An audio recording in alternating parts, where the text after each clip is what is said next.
நாம் தினமும் சிறுதானிய வகைகளை ஒரு வேளையாவது எடுத்துக்கிறது நம்ம உடம்புக்கு ரொம்ப நல்லது. இது ஒன்றும் பெரிய விஷயமே இல்லைங்க.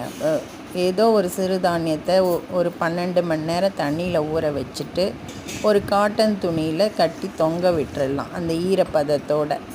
அடுத்த 12 மணி நேரத்தில் அது முளை விட்டுடும். அதை எடுத்து நமக்கு ஏற்ற மாதிரி அதை செஞ்சுக்கலாம். நான் ராகி தான் முளை கட்டி வச்சுருந்தேன்.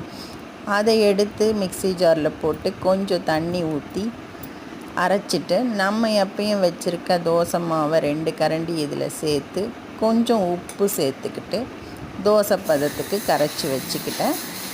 அதில் தோசை ஊற்றிட்டு நமக்கு தேவையானது நெய்யோ எண்ணெயோ வெண்ணெயோ எது வேணால் ஊற்றிக்கலாம்.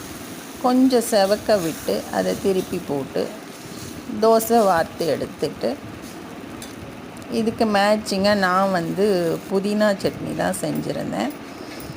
தேங்காய் சட்னி கூட இதுக்கு ரொம்பவே நல்லாயிருக்கும். ட்ரை பண்ணி பாருங்கள்.